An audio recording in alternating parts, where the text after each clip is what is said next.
So I got this 5 CD changer and CD writer from the most recent estate sale here, and I was curious how it works. It's a single tray for 5 CDs, or so I thought, but it doesn't work quite like the old 5 CD changer single tray I used to have. It was an old Panasonic SC-AK310. This one's a bit different in that it actually has 5 trays inside, and I thought that was pretty neat. So I decided I'm going to open it up and check it out and see how it works. It's like I'm going to go from disc 1 to disc 5 right now.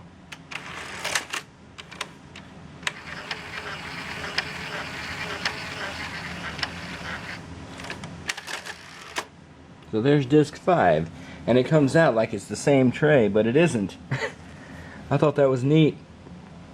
See, the way the SC-AK310 used to work, or does work I guess, it had only one tray, and it would go to the middle to play, but it had back here a spindle for all 5 CDs to hang out on with little catch rings for each disc.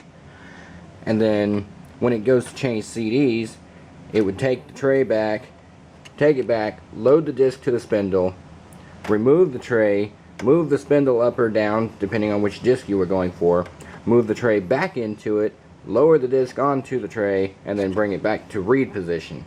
This one's completely different in that it actually has 5 trays, and the reader is in the back.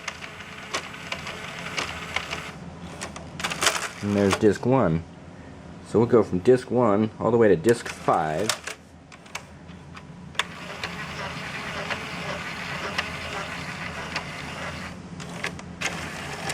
And it'll take disc 5 into the reader. I think that is neat. And now it's going to go through its entire cycle looking for a disc that it's not going to find because there's no discs in here right now. But also, what I thought was kind of interesting is there's 3 belts. 3 belt-driven pulleys in here. And that's something you don't really see too much of except in tape decks. Okay, we're coming up to our final disc now. And it's not going to find anything there either.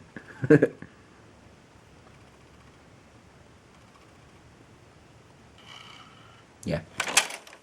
And then it'll go default to disc 1. I've always been kind of curious why they do that, because my TAC6 CD changer does the exact same thing. When you hit stop, it goes right back to CD 1 and it doesn't care. But yeah, I thought that was kind of neat.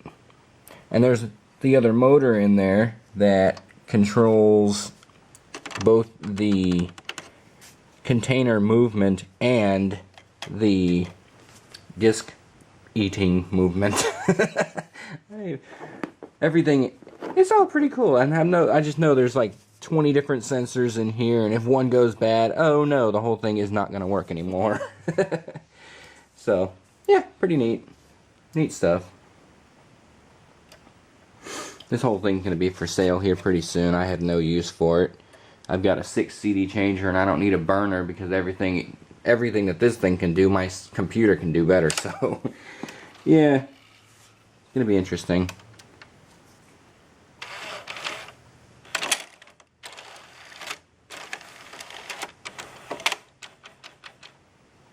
Thought it was kind of interesting that it does its reinitialization every single time you turn the power on, but it remembers the status of CDs. So like if there were discs in here, it would still know there are discs in here. So there's some sort of flash memory or something on here, or maybe it's just capacitor memory. Not sure, but it knows what's going on despite having a hardware switch instead of a software. Pretty cool, pretty cool. At least I thought so.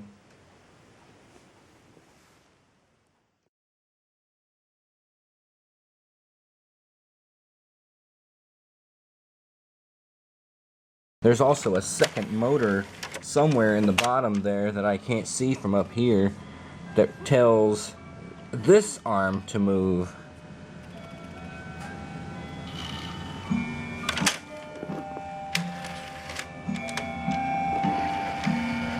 It's 4:03 o'clock.